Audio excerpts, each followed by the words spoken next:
మన జలపాతం నవల చాలా బాగుంది కదండి. ఎంత బాగా రాశారు రచయిత్రి గారు. స్టోరీ చదువుతుంటే చాలా ఉత్కంఠగా అనిపించి చాలా ఇంట్రెస్టింగ్ ప్లాట్. సో ఎండింగ్కి వచ్చేసాము. ఇంకొక పార్టే ఇది అయ్యాక లాస్ట్ పార్ట్ ఈరోజే సాయంత్రానికల్లా అప్లోడ్ చేసేస్తాను. ఇంత మంచి నవల చదువుతుంటే చాలా ఫీల్ గుడ్ ఫీలింగ్ కలుగుతోంది. అసలు రీడింగ్ హ్యాబిట్స్ అన్నీ ఇప్పుడు మనకి పోయాయి. కోర్స్ ఈ యూట్యూబ్ పుణ్యవాణి లిజనింగ్ హ్యాబిట్స్ వచ్చాయి అనుకోండి. కానీ ఆ రోజుల్లో మేము కాలేజీలో చదివే రోజుల్లో ఎన్నెన్ని బుక్స్ చదివేవాళ్ళం. అసలు ఇప్పుడు పిల్లలు కూడా చదువుతున్నారు రండి. బట్ అన్నీ ఇంగ్లీష్ బుక్స్. హ్యారీ పాటర్ అంటారు. ఇప్పుడు లేటెస్ట్ ట్రెండ్ ఏంటో మరి పిల్లలకి నాకు తెలియదు. బట్ అన్ని ఇంగ్లీష్ బుక్స్ అవి చదువుతున్నారే కానీ తెలుగు పుస్తకాలు అసలు తెలుగు లాంగ్వేజే నేర్చుకోవట్లేదు వాళ్ళు స్కూల్స్లో. మా అమ్మాయికి అయితే తెలుగు చదవటం రాదు. చాలా సిగ్గుపడుతూ చెప్తున్నాను నేను. నేర్చుకోవంటే నేర్చుకోదు. కథలోకి వెళ్ళిపోదామండి. బాలసరస్వతి బ్రతికుందో లేదో తనకి తెలియదు. ఒకానొక అడ్రస్ పెట్టుకుని ఆమె వచ్చినట్లే కల్పిత కథ చెప్పాడు. ఈ పేరు వినగానే శెఫాలి ఇంకా ఆ మాటే పట్టు కూర్చుంది. ఎప్పుడూ ఎవ్వరినీ మోసం చేయని అనిరుత్కు ఈ విషయం చాలా బాధ కలిగిస్తోంది. ఒకవేళ ఆ బాలసరస్వతి నిజంగానే చచ్చిపోయిందేమో. అప్పుడు శెఫాలి ఏమవుతుంది? అతను శెఫాలి ప్రమేయం లేకుండా తనంతట తానే బాలసరస్వతి విషయం ఆరా తీయదలుచుకున్నాడు. అతని మనసులో ఆ అడ్రస్ బాగానే గుర్తుంది. అనిరుద్ధ్ ఆ అడ్రస్ వెతుక్కుంటూ వెళ్ళాడు. చార్మినార్ వెనక ప్రాంతంలో ముస్లిం జనాభా అధికంగా ఉన్న వీధి అది.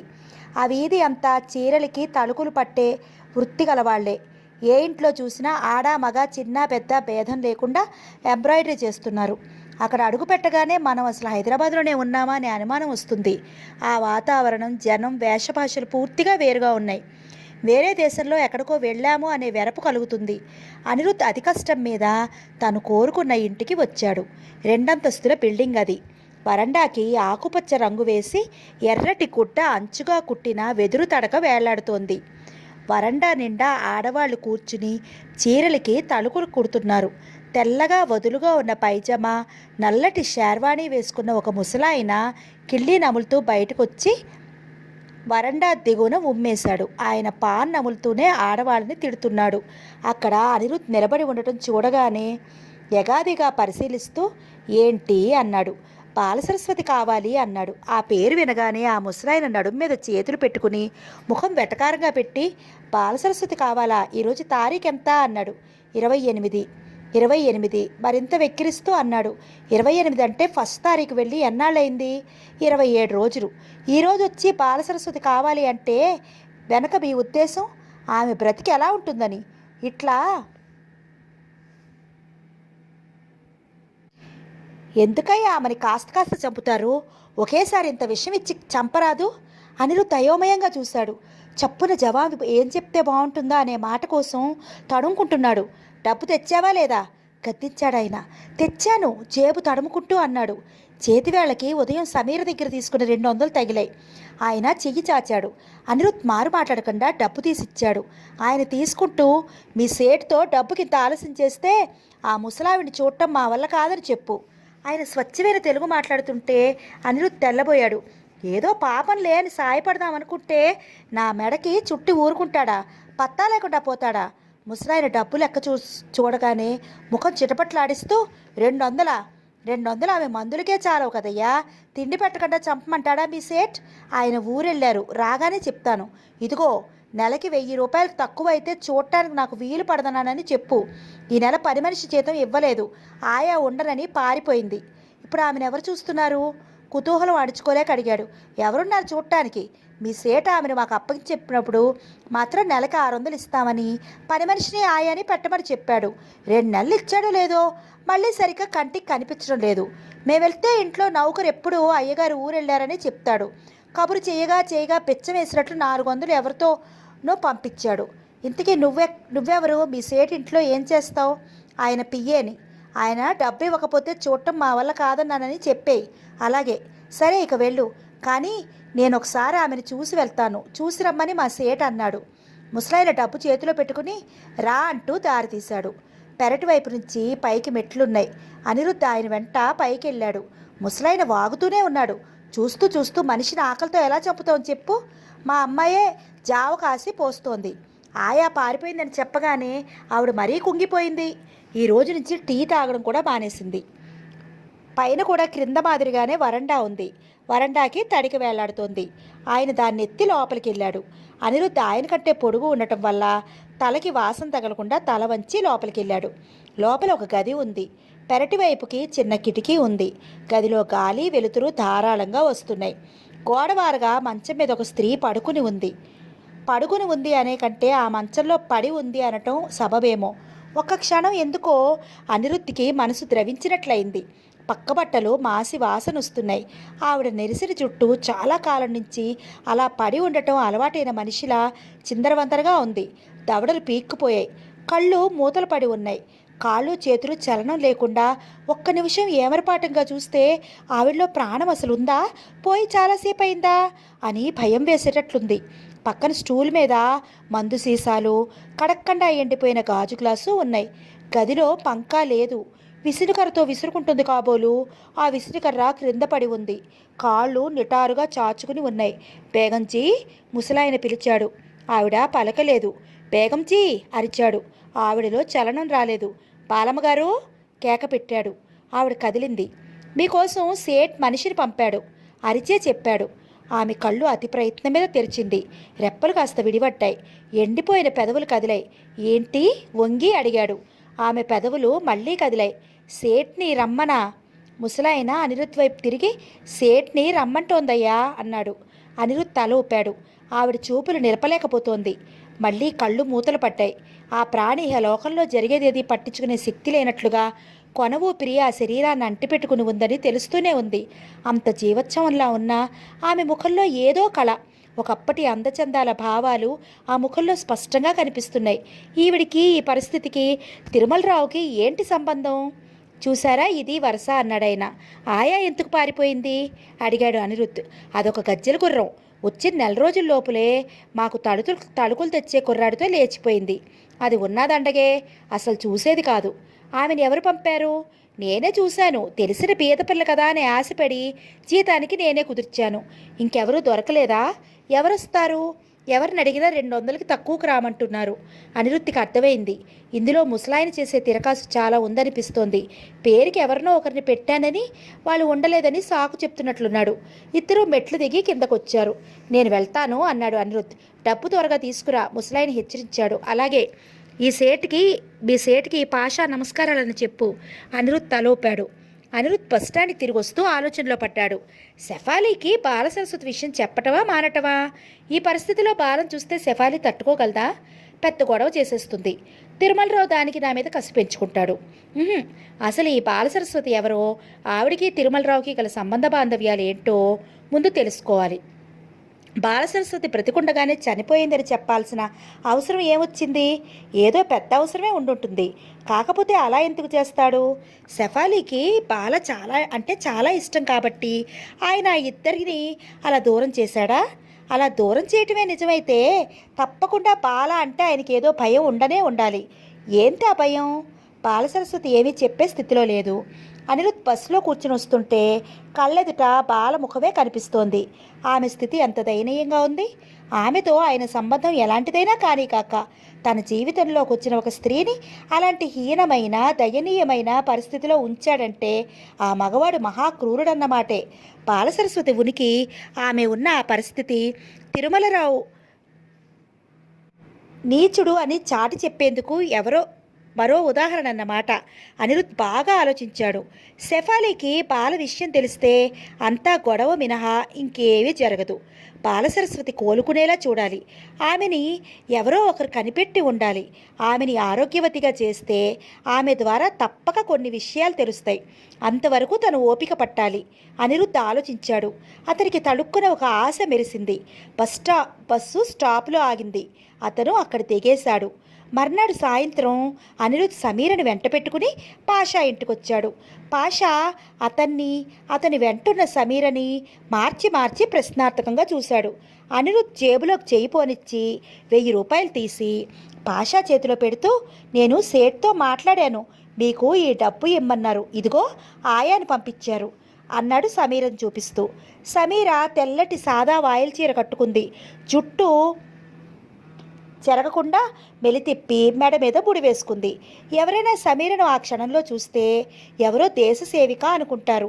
ఇక నుంచి నెలలా తప్పక పంపిస్తానని చెప్పారు అన్నాడు పాషా. ఇక ఏం మాట్లాడలేకపోయాడు. మరి ఈమెకి జీతం సందేహంగా చూశాడు. వేరే ఇస్తామని చెప్పమన్నారు. ఈ మాట వినగానే అతని ముఖంలో శాంతం కనిపించింది. ఆనందంగా, రండమ్మా రండి, ఇక్కడ మీకేమీ ఇబ్బంది ఉండదు. నేను మీ తండ్రి లాంటి వాణ్ణి. నా కూతుళ్ళు ఉన్నారు, వాళ్ళు మీకు స్నేహంగా ఉంటారు అన్నాడు. సమీర, అనిరుద్ పైకెళ్ళారు. పాషా మంచినీళ్ళ కూజాని పంపిస్తానని క్రిందకి వచ్చాడు.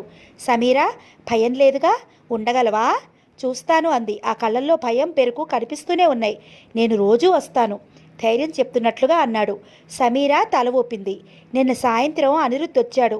సమీర హోటల్కి వెళ్ళటానికి తయారై బ్యాగ్ తీసుకుని బయలుదేరింది.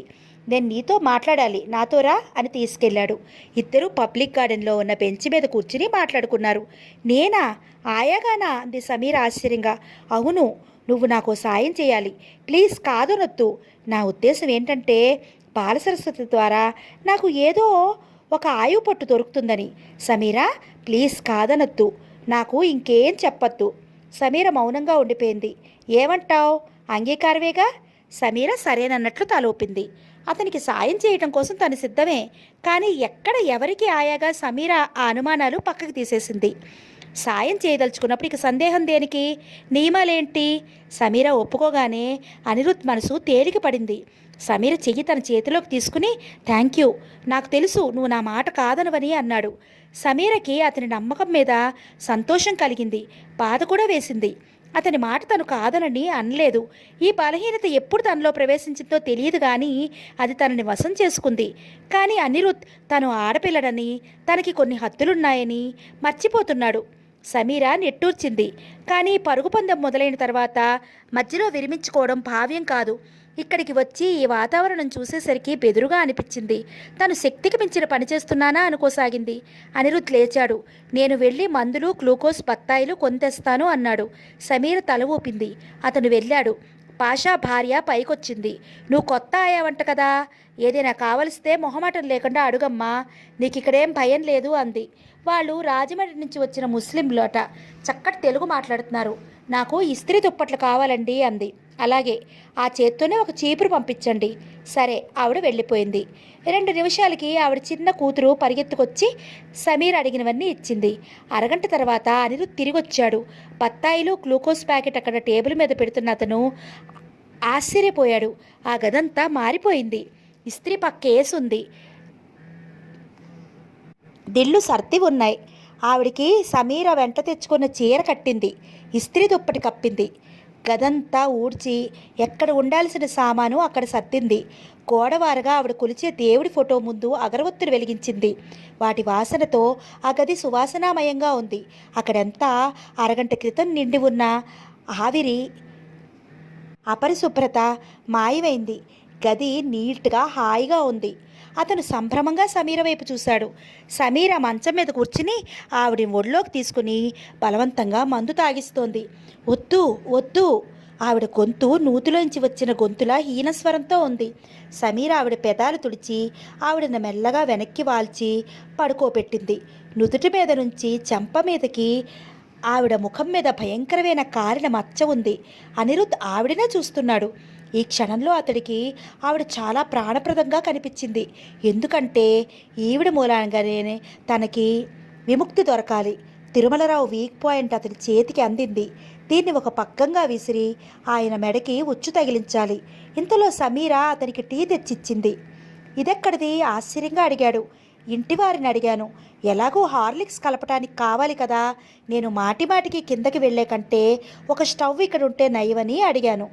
టీ నిజంగా చాలా అద్భుతంగా ఉంది. కానీ ఆ క్షణాన అతనికి సమీరని ప్రశంసించాలని అనిపించలేదు. థ్యాంక్ యూ అని కూడా అనలేదు. ఎందుకంటే సమీర తనలో భాగం అనిపిస్తోంది. తనని తాను ఎవరూ ప్రశంసించుకోరు కదా. మర్నాడు అనిరుద్ హోటల్ రూమ్ నుండి బయటకు వస్తున్నాడు.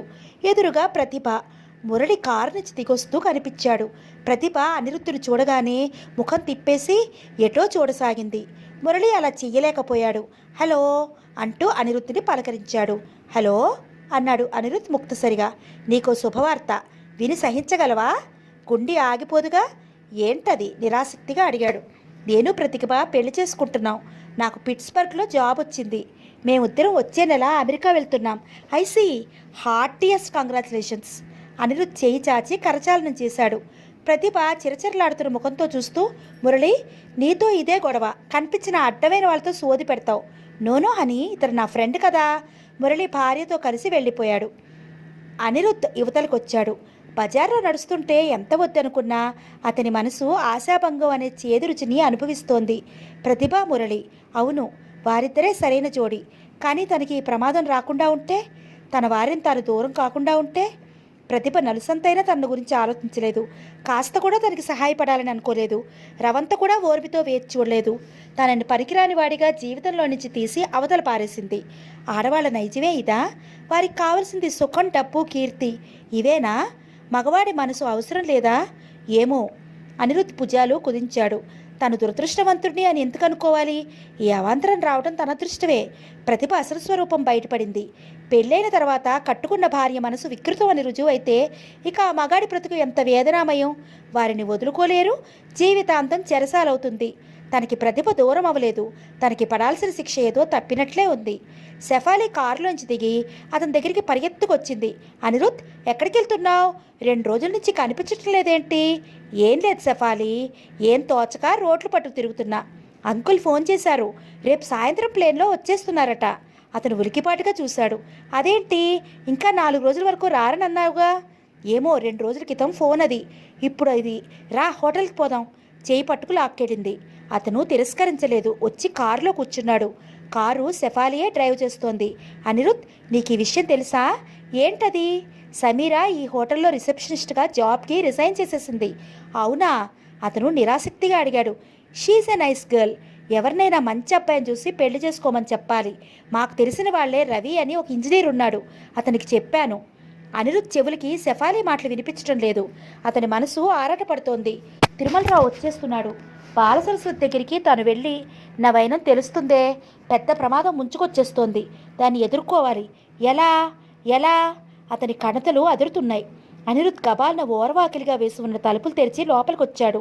బాలసరస్వతి మంచం మీద నిద్రపోతోంది.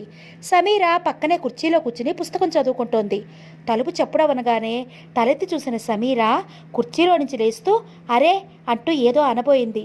2 అంగల్లో అప్పటికే వచ్చేసిన అతను చప్పును చేయి చాచి సమీర ఇంకేం అనకుండా నోరు మూసేశాడు. మరో చెయ్యి భుజం చుట్టూ వేసి పొదివి పట్టుకుని ఆ గదిలో నుండి యువతలకు తీసుకువచ్చాడు. ఇద్దరూ పెరటివైపు బాల్కనీలోకి వచ్చారు. సమీర, నేను అర్జెంట్ పని మీద వచ్చాను, తక్కువ స్వరంతో అన్నాడు. ఏంటది? బాలసరస్వతిని మనం ఇక్కడి నుంచి ఎక్కడికైనా తీసుకెళ్ళిపోవాలి. ఎందుకు? తిరుమలరావు వచ్చేస్తున్నాడు. సమీర నిటారుగా అయింది. ఎక్కడికి తీసుకెళ్దాం అంది. అదే నాకు అర్థం కావట్లేదు. అతను కడతలు లొక్కుకున్నాడు. కాస్త ఆగి, నాకు అర్జెంటుగా ఒక 1000 రూపాయలు కావాలి, ఎలాగా అని ఆలోచిస్తున్నాను అన్నాడు. సమీర బయట కనిపిస్తున్న చెట్లు, శిఖరాగ్రాల వైపు చూడసాగింది. ఈ సమస్య తను తీర్చలేనిది. డబ్బు తన దగ్గర కానీ కూడా లేదు. ఈ విషయంలో అతనికి ఏమాత్రం సాయం చేయలేని నిస్సహాయురాలు తను. అతను తలెత్తి చూశాడు. నాకు పిచ్చెక్కినట్లుగా ఉంది. చేతికి అందరిదేదో జారిపోతున్నట్లుగా ఉంది. బాలసరస్వతిని మనం చేయి జార్చుకుంటే ఈ జన్మలో ఆయనని మనం ఏమీ చెయ్యలేం. నేను ఇలాగే పడుండాల్సి వస్తుంది. 1000 రూపాయలు దొరికితే ఏం చేయగలరు మీరు? ఇది డబ్బుతో తీరే సమస్య అనిపిస్తోంది సమీర్కి. 1000 రూపాయలు దగ్గరుంటే ముందు ఎక్కడైనా ఇల్లు అద్దెకి తీసుకుంటాను. బాలసరస్వతిని అక్కడ ఉంచేస్తాను. అప్పుడు తిరుమలరావు జుట్టు నా చేతికి చిక్కుతుంది. ఈవెంట్ ఇక్కడి నుంచి తీసుకెళ్ళటం అంత సులభమా? ఆ పని చేయగలను. ఆవిడికి ఒంట్లో బాలేదని చెప్పి డాక్టర్ దగ్గర తీసుకెళ్తాను. పాషా ఎలాగో ఊర్లో లేడు. ఆయన ఉంటే కాస్త కష్టమయ్యేది. ఆడవాళ్ళంత పట్టించుకోరు. పాషా చెప్పాడుగా నాకు. నెలకి వచ్చి ఆ డబ్బు పడేయటం మినహా ఆవిడ చూడటానికి ఎవ్వరూ రారట. ఎప్పుడైనా తిరుమలరావే వస్తాడట. పాషా అప్పుడప్పుడు వెళ్ళి ఆవిడ గారి క్షేమ సమాచారాలు వినిపిస్తాడట. ఏమో బాబు, ఇదంతా వింటుంటే నాకు భయమేస్తోంది. ఇది ఇంకే రకమైన తప్పే మార్గం లేదా? లేదు. నా తల పులి నోట్లో ఉంది. నేను చాకచక్యంగా బయటపడాలి. లేకపోతే ఇందులో నలిగి చావనైనా చావాలి. ఇప్పుడేం చేయటం అంది సమీర. తను చేసిన సాయం ఏది అతని బాధల్లో నుంచి తప్పించడం లేదు. తను పడే శ్రమ, ఈ తెగింపు ఎందుకు కొరగాకుండా బూడిదలో పూసిన పన్నీరులా అయిపోతోంది. ఏం చేయాలో పాలుపోవటం లేదు. సమీర గోడ మీద చెయ్యానించింది. నీరెండా ఆమె చేతిపై పడి బంగారు జత గాజులు మెరుస్తున్నాయి. అనిరుద్ వాటిని చూడగానే కళ్ళు చిట్లించాడు. అతని కళ్ళు అంతలోనే తీక్షణంగా అయ్యాయి. సమీరా పిలిచాడు. ఎటో చూస్తున్న సమీర తల తిప్పి అతని వైపు చూసింది. నువ్వేం అనుకోకపోతే నీ ఈ బంగారు గాజులు నేను తీసుకోనా? అడుగుతుండగానే అతని ముఖం ఎర్రబడింది. అతని ముఖం ఆ క్షణంలో స్వాభిమానంతో సిగ్గుగాను, ఏమీ చేయలేని దుర్బలత్వంతో నిస్సహాయంగానూ ఉంది. తనకి పచ్చని బలవంతంగా చేసే మనిషి పడే యాతన, తనకు నచ్చని పని బలవంతంగా చేసే మనిషి పడే యాతన స్పష్టంగా ఆ కళ్ళల్లో కనిపిస్తోంది. సమీర క్షణంసేపు తెల్లబోయి చూసింది. తన కుడి చేతికి ఉన్న గాజుల జత వైపు అతని వైపు మార్చి చూసింది. సమీరకి ఉన్న ఒకే ఒక ధనం ఆ బంగారు గాజుల జత. అంతకు తప్ప ఈ ప్రపంచంలో నాది అనే అసలైన విలువైన వస్తువు ఏదీ లేదు. సమీర తటపటాయించలేదు. అతను అడిగేదేంటో తలకెక్కగానే అర్థం అవగానే వెంటనే ఎడం చేత్తో ఆ గాజులు తీసి అతని చేతిలో పెట్టేసింది. Thank you. నేను ఓహ్, నేనేమీ చెప్పలేను. అతని స్వరం డగ్గుత్తికతోనూ తొట్టుపాటుగా ఉంది. తను ఎంత హీనమైన స్థితికి దిగజారాడో అతనికి తెలుస్తూనే ఉంది. కానీ గత్యంతరం లేదు. ఇప్పుడు అభిమానం పోవటానికి సమయం కాదు. ముందు బాలసరస్వతిని తిరుమలరావు రాకముందే ఇక్కడి నుంచి దాటించేయాలి. అంతే. అతను గాజుల జత జేబులో వేసుకున్నాడు. వెళ్తున్నానని నేను చెప్పకుండా వెళ్ళిపోయాడు. సమీర అక్కడ నిలబడిపోయింది చాలాసేపు. కొద్దిసేపు అయిన తర్వాత లోపలికి వచ్చింది. బాలసరస్వతి నిద్రలో ఉంది. ఆవిడ చాలా సుషిప్తిగా ఉంది. దేనికోసమో కొన ఊపిరితో వేచి చూస్తున్న మనిషిలా ఉంది. ఒక్క నిమిషం చాలా ప్రమాదం చేస్తుంది. మనిషి ఇక దక్కదేమో అనిపిస్తుంది. ఒక గంటకి కాస్త తేరుకుంటుంది. ఒక్కోసారి ఏడుస్తుంది. ఆ ఏడుపుని ఎవ్వరూ ఆపలేరు. ఒక్కోసారి మౌనంగా ఉండిపోతుంది. మందు కూడా మింగదు. ఆ మౌనం ఒక కఠినమైన పాషాణంలా ఉంటుంది. ఒక్కోసారి ముందు క్లాస్ని విసిరేస్తుంది. ఆయన్ని రమ్మని చెప్పు. నన్ను ఈ బందికానాలో ఎందుకు ఉంచారో చెప్పన్మను. పిరికి పంద ఎదురుగా రాలేడు అని కీచుగొంతుతో ఆయాసంగా అరుస్తుంది. ఆవిడ కాస్త ఆవేశపడినా, ఏడ్చినా, నవ్వినా ఆమె ఒంటి నిండా చెమటలు దిగగారుతాయి. ఒక్కోసారి సమీరని, నీకెంత జీతం ఇస్తాడు? ఆయన నీకెలా తెలుసు? ఆయన వెంట శెఫాలి అనే పిల్ల ఉందా అని 1,000,000 అక్షరాలు అడుగుతుంది. ఆరాలు అడుగుతుంది. సమీర అన్నిటికీ ఒకటే సమాధానం, నాకు తెలియదు. తెలియకుండా ఇక్కడ ఉద్యోగం చేయడానికి వచ్చావా? పో, అవతలికి పో. నీకంతా తెలుసు. నువ్వు ఆ తిరుమలరావుతో పాటు మోసగత్తెవి అని అరుస్తుంది. అరగంట కాకుండానే మళ్ళీ మెల్లగా సమీరా అని పిలుస్తుంది. ఇలారా, నిన్ను అనరాని మాటలేమైనా అంటే నన్ను క్షమించమ్మా. నువ్వు తిరుమలరావు పంపిస్తేనే ఇదివరకు ఆయాలలా కాదు. మంచి పిల్లవి. నన్ను బాగా చూస్తున్నావు. నేను ఆవేశంలో నిన్ను కోప్పడతాను. నేను కోపిష్టిదాన్ని, రోగిష్టిదాన్ని. నేను తిరుమలరావుతో ఎన్ని బాధలు పడ్డానో నీకు తెలియదు. ఆయన నీకు జీతం ఇస్తాడు కాబట్టి నువ్వు మంచివాడు అనుకుంటావు. ఏది ఇలా రా అంటూ పిలుస్తుంది. దగ్గరికి రాగానే చేయి పట్టుకుని నిమురుతుంది. మళ్ళీ ఇంకోసారి, సమీరా, నువ్వు వయసులో ఉన్నదానివి. నేనా లేవలేనిదాన్ని. ఆ పాపిష్టివాడు నన్ను చూడటానికి వచ్చినప్పుడు నువ్వు జాగ్రత్తగా ఉండమ్మా. వయసులో ఉన్న ఆడపిల్లని చూస్తే వాడికి మదపిచ్చి అని సలహా ఇస్తూ ఉండేది. నీకు తల్లిదండ్రి ఉన్నారా? పెళ్లి చేసుకోకుండా ఎందుకే ఈ పాపిస్ట్ ఉద్యోగం? ఆడపిల్లలు ఉద్యోగాలు చేయొచ్చు, కానీ మంచివాళ్ళ దగ్గర చెయ్యాలి. లేకపోతే చాలా కష్టాలు వస్తాయి. జీవితాలే నాశనం అవుతాయి. భవిష్యత్తులే మారిపోతాయి. నాకు ఉండేవాళ్ళు అమ్మా నాన్న. కానీ నేను నీ వయసులో ఉండగా వాళ్ళ మాట వినలేదు. నా భవిష్యత్తు నేను నిర్మించుకోగలను అనుకున్నాను. నేను ఇప్పుడు ఇలా ఉన్నానే కానీ చిన్నప్పుడు చాలా అందంగా ఉండేదాన్ని. నా అందం నన్ను ఆకాశంలోకి తీసుకెళ్తుంది అనుకున్నాను, కానీ పాతాళ లోకంలోకి తీసుకెళ్ళింది. ఆ తర్వాత మాటలు రాలేదు. ఏడుపు ఆమెను వశం చేసుకుంది. సమీరకు ఒక్కోసారి ఆమె స్వాగతం విని జాలేసేది. ఒక్కోసారి భయం వేసేది. ఆవిడ చేసిన తప్పే తను చేయటం లేదు కదా అనిపించేది. అనిరుద్ధ్ అంటే తనకి ఎంతకింత ఇష్టం. అతను అడగకుండానే అతని కోసం అన్నీ చేయాలనిపిస్తుంది. అతను కష్టంలో ఉన్నాడని, అతనికి అండగా నిలబడాలని మనసు మరీ మరీ కోరుకుంటుంది. అతనికి ఈ సమస్య త్వరగా తేలిపోతే బాగుండును. సమీర తన పరిస్థితి ఒక్కోసారి విచిత్రంగా అనిపిస్తుంది. అనిరుద్ధ్తో పాటు తనకి తెలియకుండా తను కూడా ఈ విషవలయంలోకి వచ్చి పడింది. ఇప్పుడు అతను ఒడ్డున పడితే తప్ప తను కూడా పడలేదు. తను ఎక్కడికి వెళ్ళినా ఆ తిరుమలరావు తన గురించి ఆరా తీయకుండా మానడు. అనిరుద్ధ్కి తనకి ఏదో విడదీర ఆయన అనుభవంతో ఉందని ఆయన అపోహ. సమీర ఆలోచిస్తూ కూర్చుంది. ఇంటి దగ్గర అమ్మ ఎలా ఉందో, తమ్ముడు ఏం చేస్తున్నాడో, నాన్న ఏమనుకుంటున్నారో, సమీరకి ఒక్కసారి ఎందుకో గాని వాళ్ళ దగ్గరికి వెళ్ళి రావాలని ఎంతగానో అనిపించింది. బాలసరస్వతి చెప్పింది నిజమే. ఆడపిల్ల ఎంత కష్టం అనిపించినా సరే కన్న తల్లిదండ్రులను, చేసుకున్న భర్తని వదిలి వెళ్ళిపోకూడదు. ఎందుకంటే ఇల్లు దాటితే బయట ఇంకా పెద్ద నరకం. పెనం మీద నుంచి పొయ్యిలో పడినట్లుగా ఉంటుంది అనుభవం. రాత్రి 8 గంటలవుతుంది. తలుపు చప్పుడు వినిపించింది. సమీర తలుపు తెరిచింది. ఎదురుగా అనిరుద్ నిలబడి ఉన్నాడు. త్వరగా ఆమె బట్టలు సర్దు, టాక్సీ తెచ్చాను, మనం ఆమెను తీసుకెళ్ళిపోదాం. ఇప్పుడా? ఎక్కడికి? కంగారుగా అడిగింది సమీర. ఇల్లు ఒకటి అద్దెకి తీసుకున్నాను. ఆమెకి ఏమని చెప్తావు? నేనేం చెప్పను. తిరుమలరావు గారు తీసుకురమ్మన్నారని నువ్వే చెప్పు. కానీ ఆవిడకి నేను చెప్పాను, పాషా ఉంటే వీలయ్యేది కాదు. మన అదృష్టం అతను ఊర్లో లేడు. సమీర అనిరుద్ ముఖంలోకి తేరిపార చూసింది. సమీరా ప్లీజ్ క్విక్ అన్నాడు. సమీర లోపలికెళ్ళింది. ఆవిడ అప్పటికే లేచింది కంగారుగా. సమీరా ఎవరా మగ్గొంతు అంది. తిరుమలరావు గారి దగ్గర నుండి మనిషి వచ్చాడు, మిమ్మల్ని తీసుకురమ్మన్నారు. నిజంగానా? నిజమా? నేను నమ్మలేకుండా ఉన్నాను. ఏది? నా చీర బాగుందా? బయలుదేరదాం పదా. ఆవిడ లేవలేక లేచింది. నేను నడవలేను, నిలబడలేను, కూర్చోలేను. అయ్యో ఎలాగా? నేను తీసుకెళ్తాను. అనిరుద్ దగ్గరికి వచ్చాడు. ఎవరితను సమీరా? అదే మిమ్మల్ని తీసుకెళ్ళటానికి వచ్చాడు. అనిరుద్ ఆవిడను చేతులతో లేవనెత్తాడు. సమీర ఆవిడ చీరలు బ్యాగ్లో కుక్కింది. కొద్ది సామాను పుట్టలో సర్దేసింది. మందులు తీసుకుంది. ఆ సామాను 2 చేతుల నిండా పట్టుకుని అనిరుద్ ఆవిడని చేతుల మధ్య తీసుకుని క్రిందకి వస్తుంటే తను కూడా వెనకే మెట్లు దిగి రాకసాగింది. సమీర గుండెలు పగిలిపోతాయేమోనంత దడగా ఉంది. కాళ్ళు వణుకుతున్నాయి. ఆవిడని తామిద్దరూ కలిసి ఎత్తుకుపోతున్నట్లుగానే ఉంది. దీని ఫలితం అనుభవించాలి. ఆ తిరుమలరావుకి తెలిస్తే అనిరుద్ధిని తనని నిలువునా ప్రాణాలు తీసేస్తాడు. ఇద్దరూ క్రిందకి వచ్చారు. టాక్సీ వరండా దిగువనే ఉంది. ఎదురుగా పాషా భార్య నిలబడి ఉంది. అనిరుద్ కళ్ళల్లో కాస్త కూడా బెదురు లేదు. అతని నడకలో కంగారు లేదు. లోపల కూర్చున్న తర్వాత కూడా సమీర్కి భయంగానే ఉంది. ఆగు అని ఆవిడ కేక పెడితే టాక్సీ అతనికి అనుమానం వస్తే టాక్సీ కదిలింది. ఆ వీధి దాటి వచ్చేసింది. సమీర తల వెనక్కి ఆనించుకుంది. అమ్మయ్యా అనుకుంది. సమీరకి మెలకు వచ్చింది. కిటికీలో నుంచి ఎండ ముఖాన పడుతుంటే ఆ వేడికి మెలకు వచ్చి కళ్ళు చిట్లించి చూసింది. కల్లో మేల్కొన్నట్లుగా ఒక్క నిమిషం ఆ పరిసరాలు ఎక్కడో అర్థం కాలేదు. పడకుర్చీలో పడుకుని ఉంది. తనకి ఎవరో దుప్పటి కప్పారు. తల కింద దిండు పెట్టారు. సమీర లేచి కూర్చుంది. పూర్తిగా మెలకు వచ్చింది. ఎదురుగా మంచం మీద బాలసరస్వతి నిద్రపోతోంది. అనారోగ్యంతో కృషించిన ఆమె శరీరం దుప్పటి చాటున చిన్నపిల్ల శరీరంలా ఉంది. సమీర దుప్పటి తీసేసి లేచింది. పక్కనే ఉన్న టేబుల్ మీద చిన్న చీటీ ఎత్తుపెట్టి కనిపించింది. సమీర దాన్ని తీసి చూసింది. అనిరుద్ రాశాడు. సమీరా, నేను వెళ్తున్నాను. నువ్వు మంచి నిద్రలో ఉన్నావు. లేపటం ఇష్టం లేక వెళ్తున్నాను. అక్కడ అల్మారాలో పుస్తకంలో డబ్బు పెట్టాను.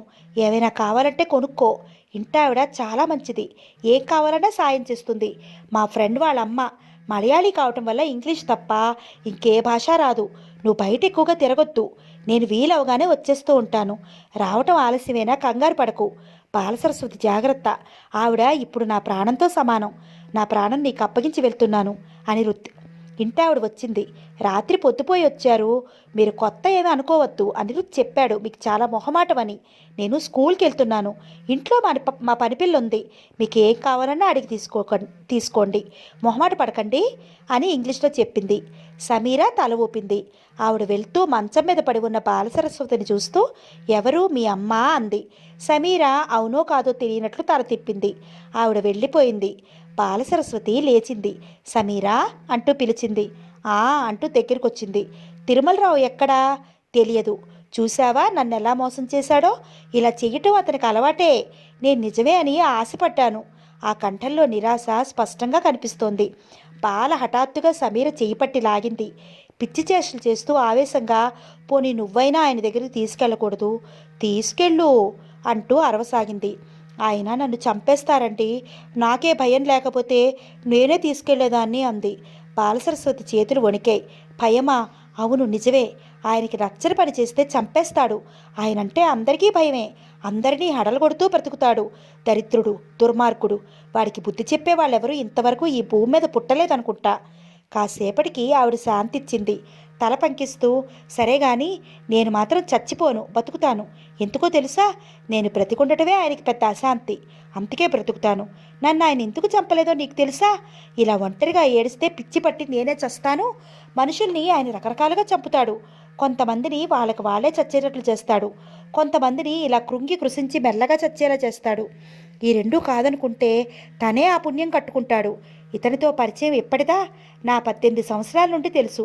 పాపిష్టివాడు ఏమంటూ పరిచయం అయ్యాడో. ఆవిడ ఆయాసపడసాగింది. మీరు కాసేపు రెస్ట్ తీసుకోండి, తర్వాత ఎప్పుడైనా చెప్తురు కానీ అంది.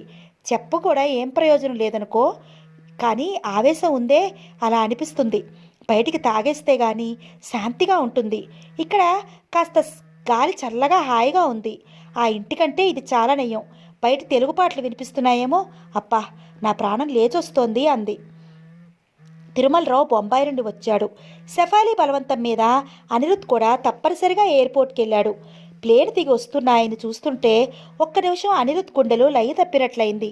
ఒక మహాప్రమాదం దగ్గరలో పడుతోంది. తిరుమలరావు చిరునవ్వు నవ్వుతూ వస్తున్నాడు. సెఫాలి ఎదురు వెళ్ళింది. ఆమెను దగ్గరికి తీసుకుని తల మీద ముద్దు పెట్టుకున్నాడు. జేబులో నుండి ఏదో చిన్న పెట్టె తీసి ఆమె చేతిలో పెట్టాడు. ఇక్కడ అనిరుద్ చూడగానే ఆయన కళ్ళు మెరిసిపోయి, how are you my young lion అన్నాడు చెయ్యి చాస్తూ. అనిరుద్ చెయ్యి అందుకుని కరచాలనం చేశాడు. మల్ల యుద్ధానికి తయారయ్యేవారు ఒకరి శక్తిని ఒకరు అంచనా వేస్తున్నట్లుగా ఒకరినొకరు చూసుకున్నారు. మీరిద్దరూ బాంబే రాకపోవటమే నయమైంది. అక్కడ ఎడతెరిపి లేకుండా ఒకటే వర్షాలు అన్నాడు. అనిరుద్ మాట్లాడలేదు. ఆయన శెఫాలికి బాంబేలో తెలిసిన వాళ్ళ గురించిన విషయాలు చెప్తున్నాడు. తిరుమలరావు కారు దిగి హోటల్లో అడుగుపెట్టాడు.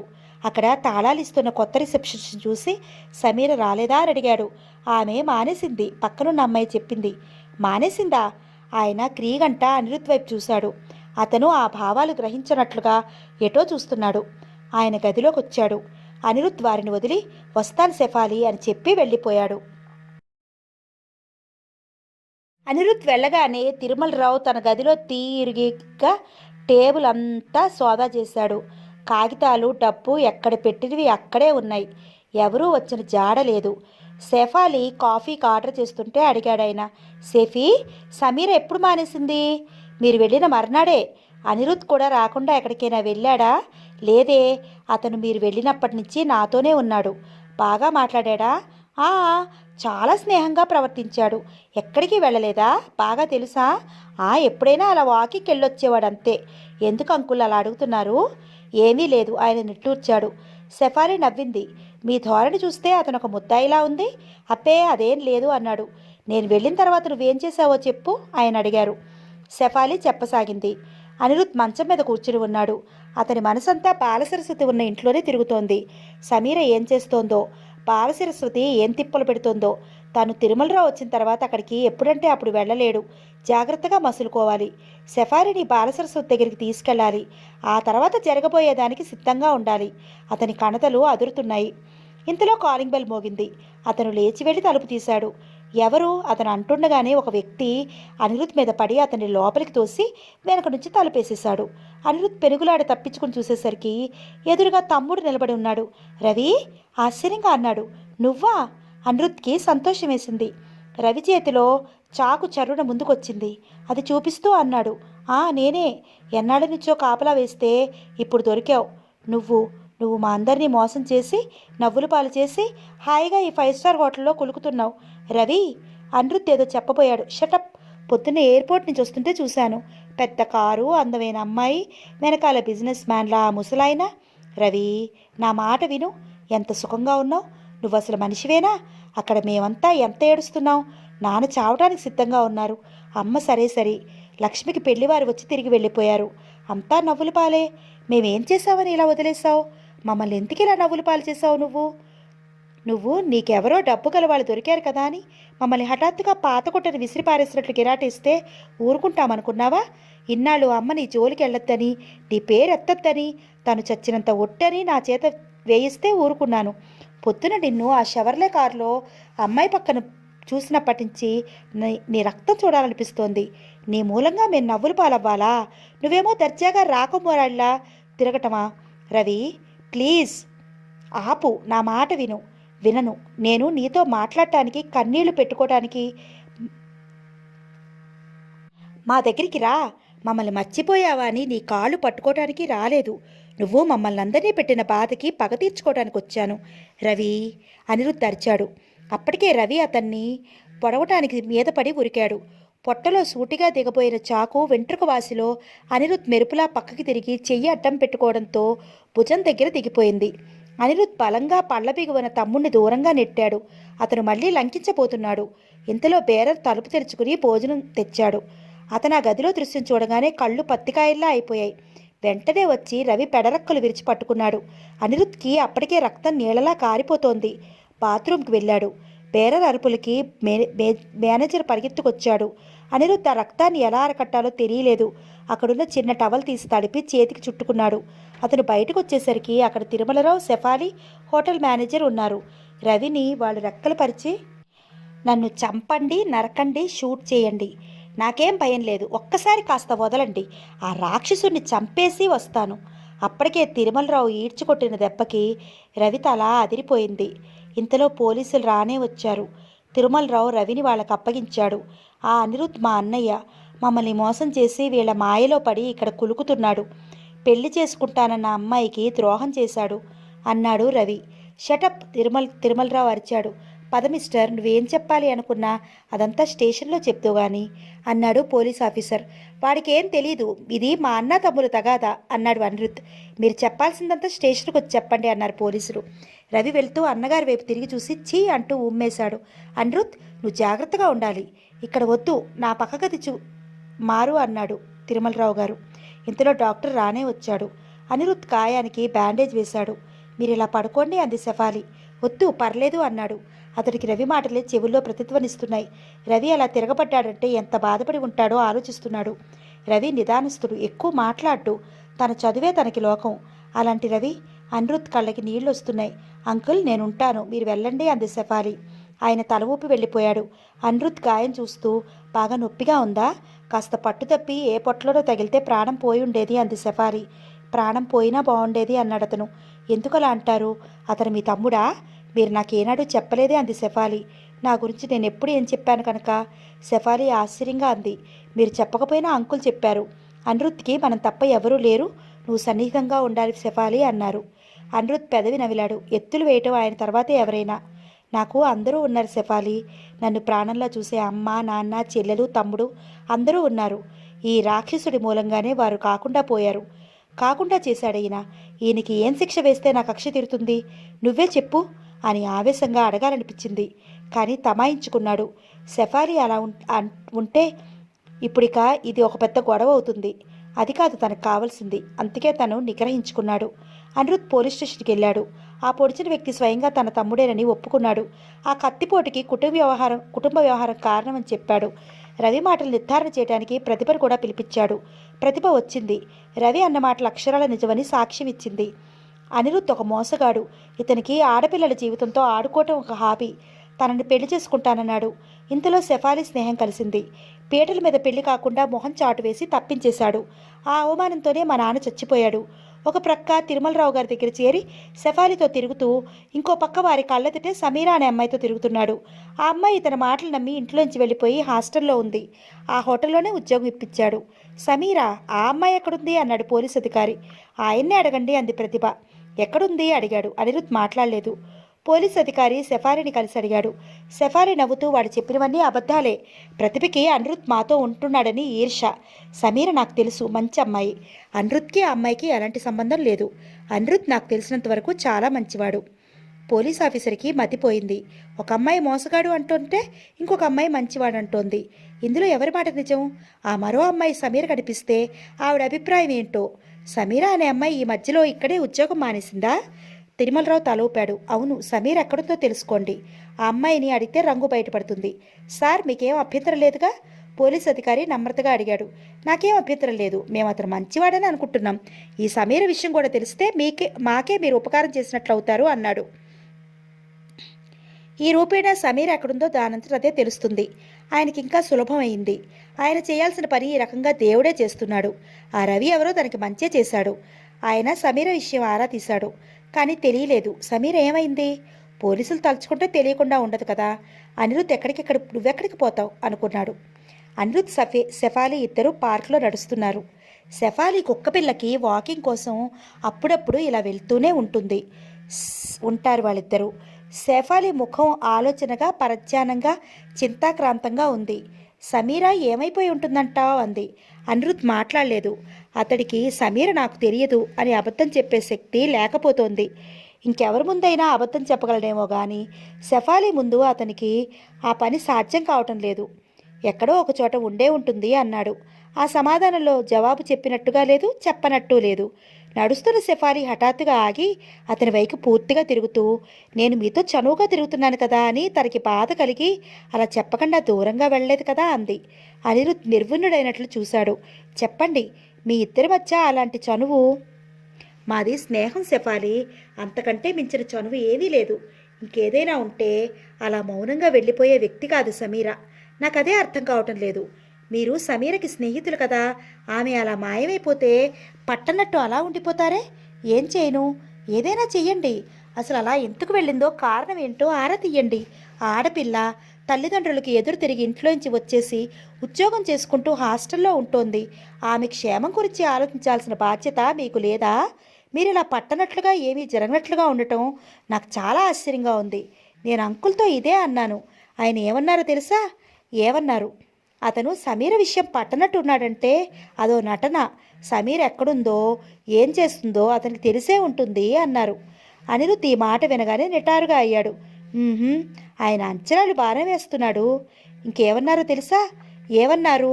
పోలీసుల వరకు ఈ విషయం వెళ్ళింది కదా, ఆమె ఎక్కడుందో వాళ్లే ఆరా తీస్తారు అన్నారు. ఈ మాట వినగానే అనిరుద్ ఉలిక్కిపడ్డాడు. ఈ ఆపద తను ఊహించనిది. అతని కనుబొమ్మలు ముడిపడ్డాయి. శెఫాలి కుక్కపిల్లను తీసుకెళ్లి మళ్ళీ నడుస్తూ అంది. ఎక్కడో అక్కడ క్షేమంగా ఉంది అనే విషయం తెలిస్తే అంతే చాలు. పాపం చాలా మంచి అమ్మాయి. అందరిలో ఉండే ఈర్ష్య అసూయలు లేవు. తన పని తను చూసుకుంటుంది. ఎదుటివారికి సాయం చేసే మనస్తత్వం. అదే ఒక్కొక్కసారి కష్టాలకి దారితీస్తుంది. శెఫాలి చివరన అన్ని మాటలు అతనికి కొరడా అంచుతో కొట్టినట్లు చురుక్కున తగిలాయి. ఇద్దరు హోటల్కి తిరిగి వచ్చారు. ఎదురైన హోటల్లో బాయ్స్ శెఫాలీకి అనిరుద్కి విష్ చేస్తున్నారు. ఆ హోటల్లో అందరికీ వారిద్దరూ సుపరిచితమయ్యారు. శెఫాలీని హోటల్ రూమ్లో దింపి అనిరుద్ చకచకా మెట్లు దిగి వీధిలోకి వచ్చాడు. వీధి చివరన ఉన్న ఇరానీ హోటల్కి వెళ్ళి అక్కడి నుంచి ఫోన్ చేశాడు. మామీ పలికింది. మీరా కావాలి అన్నాడు. 10 నిమిషాల్లో సమీర ఫోన్ దగ్గరికి వచ్చింది.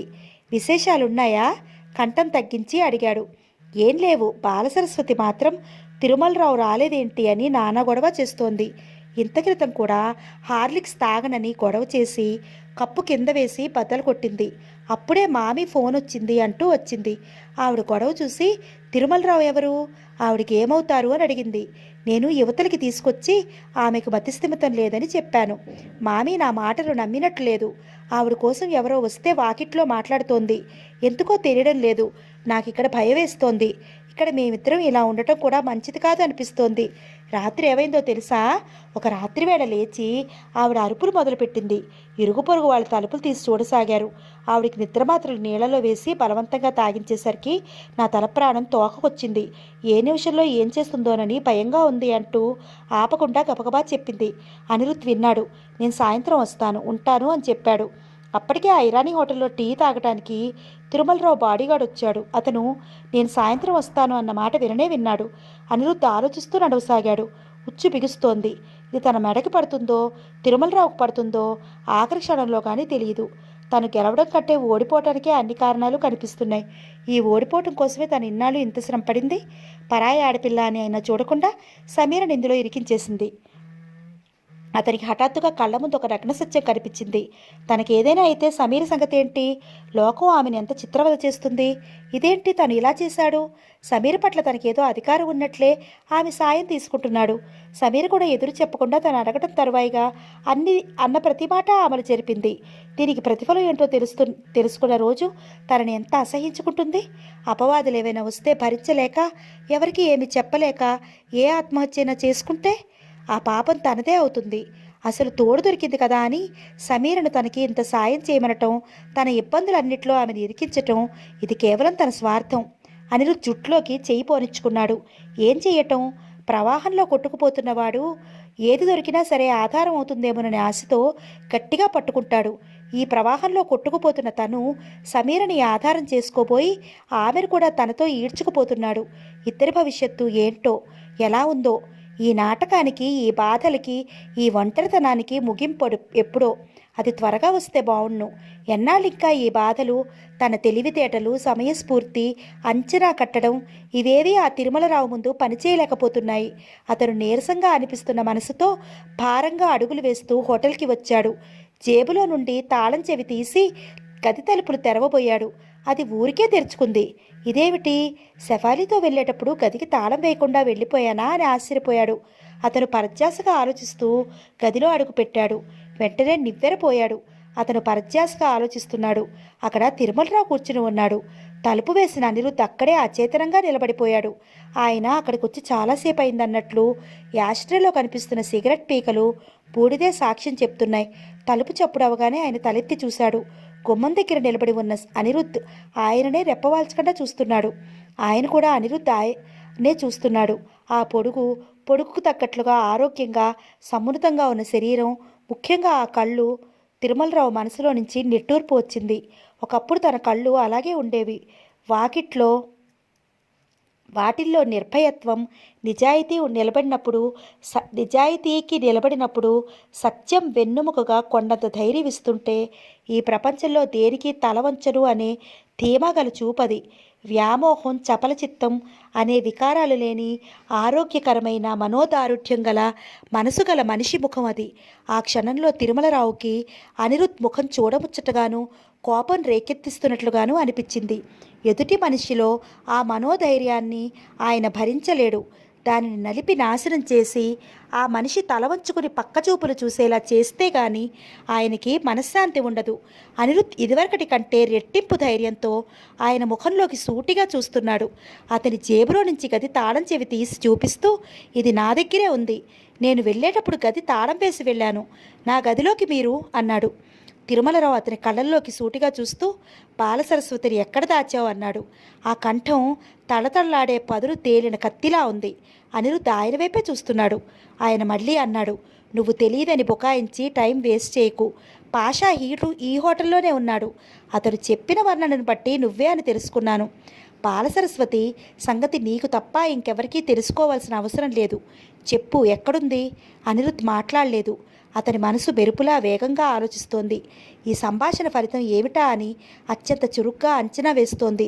తిరుమలరావు లేచి వచ్చాడు. ఆయన చేతులు వెనక్కి పట్టుకున్నాడు.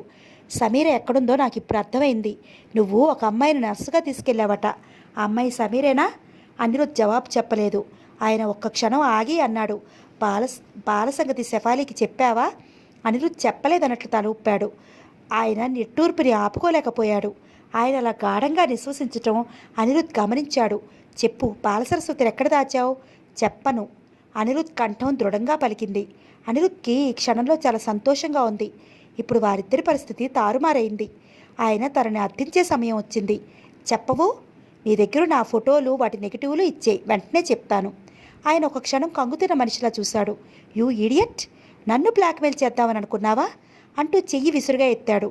కానీ ఆ చెయ్యి గాల్లో ఉండగానే అనిరుద్ధ్ చెంపని తాక్కముందే అనిరుద్ధ్ చెయ్యి వెళ్ళి గట్టిగా పట్టుకుంది. అనిరుద్ధ్ ఆ చేతిని పిడికిల్లో బిగించి, నేను తలుచుకుంటే ఆ చెయ్యిని పిండి చేయగలను, కానీ చెయ్యటం లేదు. ఎందుకంటే ఆ చెయ్యితో నాకు పనుంది. నా కోసం ఒక సంతకం పెట్టాలి అంటూ వదిలేశాడు. ఆ పెనుగులాటలో చెయ్యి తగిలి ఫ్లవర్ వాస్ కింద పడింది. తిరుమలరావు ఆయాసపడుతూ చూస్తున్నాడు. అనిరుద్ధ్ ముఖంలో చిరునవ్వు వచ్చింది. ఇప్పుడు టర్మ్స్ మాట్లాడటం నా వంతు.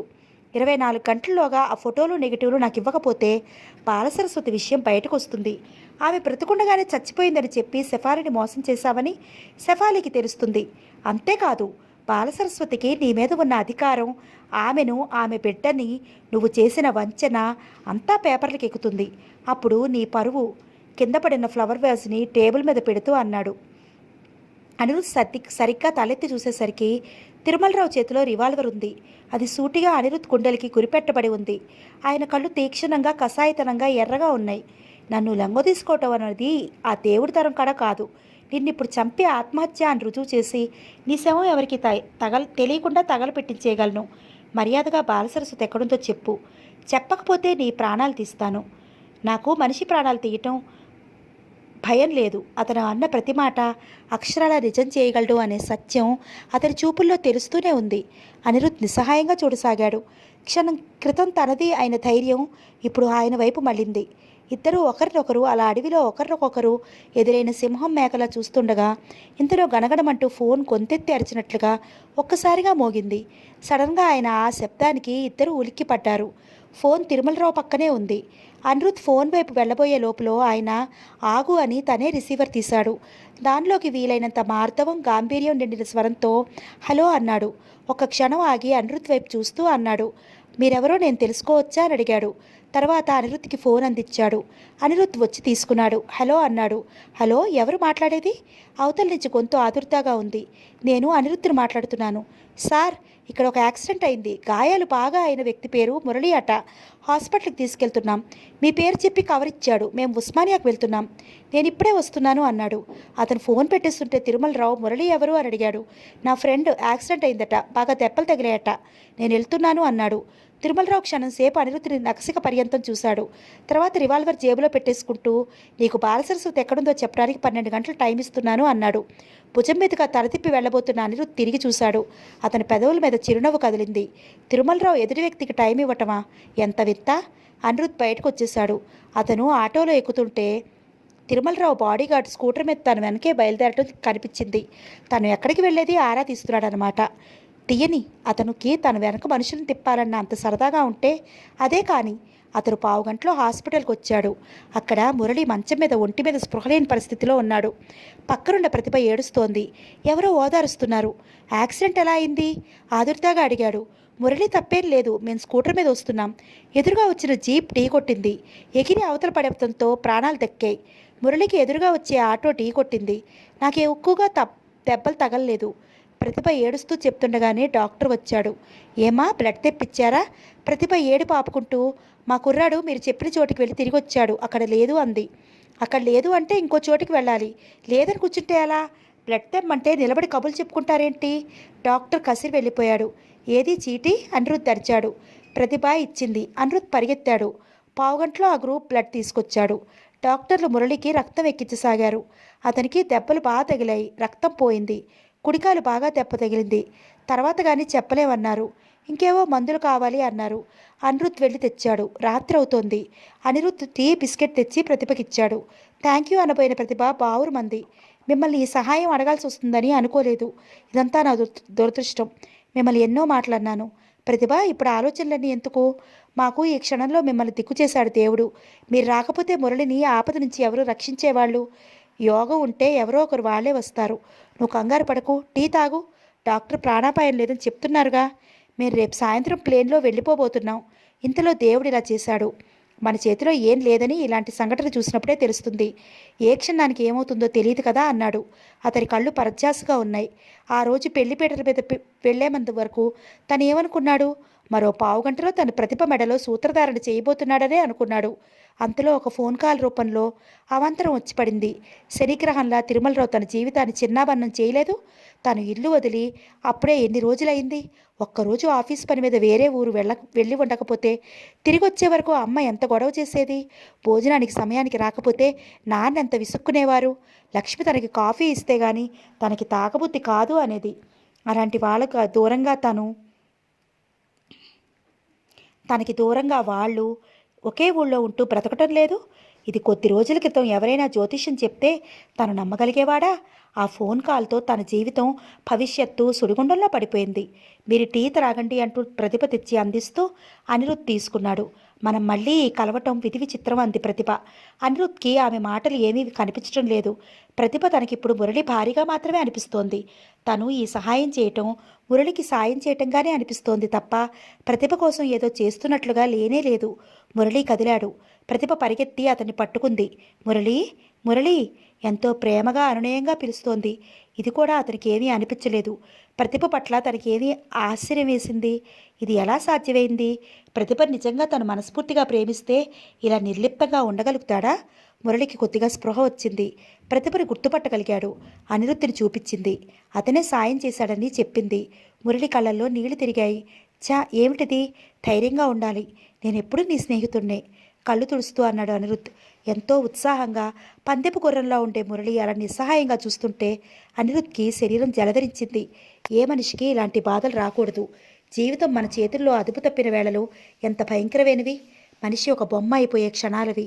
మురళికి డాక్టర్ మత్తు ఇంజెక్షన్ ఇచ్చాడు. అతను నిద్రలోకి జారిపోయాడు. నేను రేపు ఉదయమే వస్తాను అనిరుద్ చెప్పాడు. థ్యాంక్ యూ సో మచ్ అంది ప్రతిభ. ఆమెలో ఇప్పుడు గర్వం తిరస్కారం ఏమీ లేవు. ముఖం ఆందోళనగా ఉంది. ఆ క్షణంలో ప్రతిభను చూస్తే అనిరుద్కి జాలేసింది. ఇద్దరూ ఫారిన్ వెళ్ళిపోవటానికి అన్ని ప్రయత్నాలు చేసుకున్నారు. ప్రతిభ ఇల్లు అద్దెకిచ్చేసి తల్లిని పల్లెటూరు పినతండ్రి దగ్గరికి పంపించేసిందని విన్నాడు. డాక్టర్ మురళి కాలు పూర్తిగా దెబ్బతిందని ఆర్టిఫిషియల్ ఏర్పాటు చేయాల్సి వస్తుందని చెప్పాడు.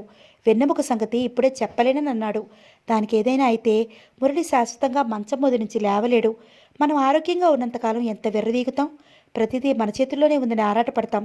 అనిరుద్ధ్ ఇంటికి వస్తుంటే రకరకాల ఆలోచనలు చుట్టుముట్టాయి. మురళికి తను ఒకప్పుడు ప్రాణ స్నేహితుడు. ప్రతిభ తనతో వివాహం చెడిపోగానే తన మీద కోపం కొద్దీ అతని దగ్గరికి తీసింది. పాపం మురళి ప్రతిభ పట్ల ఆకర్షణ తన దగ్గరికి రావాలంటే గిల్టీగా ఫీల్ అయ్యాడు. చివరికి తన్ని చూడగానే చూడనట్టు వెళ్ళిపోవటం లాంటివి చేస్తూ ముఖం చాటేసాగాడు. ఉన్న ఒక్క స్నేహితుడు దూరం అయ్యాడని తను ఎంతగానో బాధపడ్డాడు. వాళ్ళిద్దరూ పెళ్లి చేసుకున్నందుకు తనకేం అసూయ లేదు. తను ఎలాగూ ప్రతిభకి అవమానం తెచ్చాడు. తనకి టైం ఇవ్వమన్న అభ్యర్థన ప్రతిభ చెవిని పట్టించుకోలేదు. ప్రతిభకి శెఫాలితో తనకేదో చనువు పెరిగిందని ఈర్ష. అలాంటి తొందరపాటు మనస్తత్వం గల స్త్రీతో జీవితం ముడేసుకుంటే ఇక ఆ వ్యక్తి జీవితం నిప్పుల మీద నడకే. తనకి ఒక పెద్ద ప్రమాదం తప్పినందుకు సంతోషించాలి అనిపిస్తోంది. అతను ట్యాక్సీ దిగి హోటల్ రూమ్లోకి వచ్చాడు. దూరంగా తిరుమలరావు గదిలో లైట్లు ఇంకా వెలుగుతూనే కనిపిస్తున్నాయి. అతను లోపలికొచ్చాడు. బాగా తిరగటంతో ఒళ్లంతా చెమటలు పట్టి చిరాగ్గా ఉంది. షర్టు విప్పి స్నానానికి వెళ్దాం అనుకుంటుంటే ఇంతలో ఫోన్ మోగింది. అనిరుద్ రిసీవర్ తీసి చాలా జాగ్రత్తగా అసహనంగా హలో అన్నాడు. హలో అవతల నుంచి సమీర కంఠం వినిపించింది. సమీర ఏంటి కంగారుగా అడిగాడు. అనిరుద్ ఇప్పటికి 4 సార్లు ఫోన్ చేశాను. ఎక్కడికి వెళ్ళావు? అర్జెంట్ పని మీద వెళ్ళాను. ఏమైంది ఏంటి? అతని మాట పూర్తి కాలేదు. ఇక్కడికి శెఫాలి వచ్చింది. శెఫాలియా? అవును. ఇల్లు ఎలా తెలిసిందో తెలీదు. సరాసరి ఇంట్లోకి వచ్చింది. అక్కడ బాలసరస్వతిని చూడగానే వెళ్ళి గట్టిగా కౌగిలించుకుంది. నువ్వు బ్రతికే ఉన్నావా అంది. ఆవిడ కూడా శెఫాలి అంటూ ఒకటే ఏడుపు. నేను శెఫాలి కంటపడకుండా ఇంట్లోంచి పారిపోయి వచ్చేశాను. దూరంగా దుకాణంలోకి వచ్చి ఫోన్ చేస్తున్నాను. శెఫాలి ఇంత క్రితమే ఇక్కడికి వచ్చి తిరుమలరావుకు ఫోన్ చేసింది. ఆయన హోటల్లో లేరట. రాగానే రమ్మని అడ్రస్ చెప్పింది. మైగాడ్, నువ్వెక్కడి నుంచి మాట్లాడుతున్నావు? ఆ ఇంటికి ఎదురుగా ఉన్న సందులో కిరాణా దుకాణం నుంచి. నేను ఇప్పుడే వస్తున్నాను, నువ్వు అక్కడే ఉండు. అనిరుద్, నాకు చాలా భయంగా ఉంది. తిరుమలరావు వస్తే? నేను వచ్చేస్తున్నానుగా. 10 నిమిషాల్లో నీ పక్కన ఉంటాను. అతను ఫోన్ పెట్టేశాడు. అతను వెంటనే షర్ట్ తీసుకుని వేసుకుంటూనే బయటకు వచ్చేశాడు. గాలి దుమారంలో వెళ్ళిపోతున్న అతను ఒక వ్యక్తికి ఢీ కొట్టాడు. ఎక్స్క్యూజ్ మీ అంటూ తిరిగైనా చూడకుండా వెళ్ళిపోయాడు. తిరుమలరావు పరిగెత్తికెళ్ళి ఆటోలో కూర్చున్న అనిరుద్ధినే చూస్తున్నాడు. అతని వెంట వెళ్ళబోతుంటే ఇంతలో రిసెప్షన్లో మెసేజ్ వచ్చింది. అది చదివిన ఆయనకి మతిపోయింది. డ్రైవర్ని పిలిచాడు. అతను లేడని బాత్రూమ్కి వెళ్ళాడని చెప్పారు. ఆయన డ్రైవర్ కోసం వేచి చూడలేదు. కారు దగ్గరికి వెళ్ళసాగాడు. అందులో కూర్చుని డోర్ గట్టిగా వేశాడు. తనే నడపసాగాడు. ఆయనకి ఒంటి నిండా చెమటలు పట్టాయి. శెఫాలికి బాలసరస్వతి కనిపించిందా? మై గాడ్, ఈ రోజుతో తన జీవితం సరా? తను ఎంతో జాగ్రత్తగా దాచాలన్న విషయం బయటపడింది. చచ్చిపోయిందని దహనం చేసి వచ్చానని తన కంఠంతో తనే చెప్పిన బాలసరస్వతి బతికే ఉందా? శెఫాలికి తను ఇప్పుడు ఏం చెప్పాలి? శెఫాలి ముఖంలో తిరస్కారం కానీ అసహ్యం కానీ తను చూడగలడా? ఆయన ముఖాన పట్టిన చెమటలు మెడ మీదకి కంఠం మీదకి పాకుతూ దిగజారసాగాయి.